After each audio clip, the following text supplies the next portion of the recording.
ibig sabihin dati na talaga siyang ganito or binutasan nila? Hindi, ano talaga yan, sadya. Ang galing.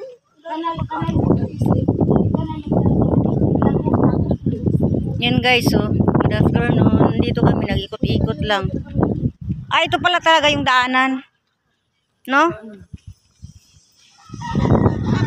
May tindahan pala siya. Maganda panalo Pag nanalo tayo sa loto, yan, makabili tayo din ng bahay. Ito na guys, yun na yung kalsada. Yan na. Ang layo nang naikot namin, no? May bawang pa yun. Ayun lang ko, yung tubig, tangke ng tubig. Oo. Yan na? Doon ako bumili ng ano, dati bumili ako ng yelo, nagpa-Gcash. Doon yun sa dulo? Oo, yun.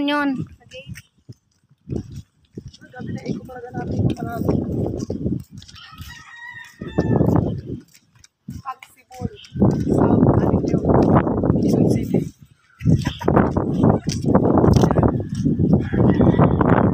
Lakad-lakad na guys, pangpawala ng stress. Ayan. Kasi walang init, nag-iikot-ikot. Pag may kasamang bata, magulo.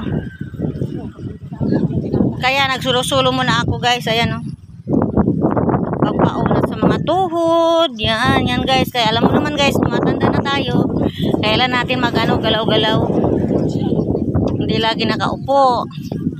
Kasi andyan ang ating mga sakit. Sayang naman pong malungkot. Nabali. Kunin mo, itanim mo.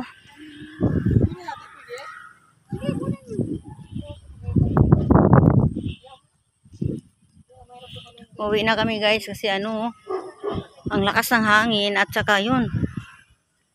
Baka mamaya maabutan kami ng malakas na ulan.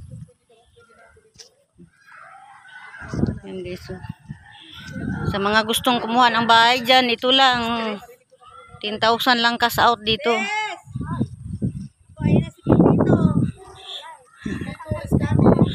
Uwi na kami guys. Darating na si Pipito. Baka maabutan kami.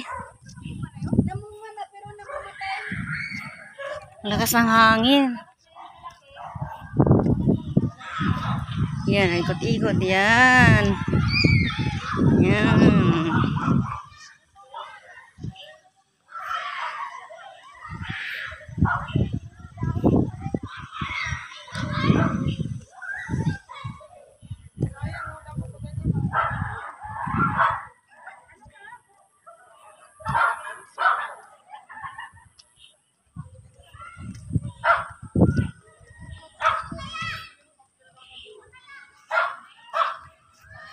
Thank you for watching.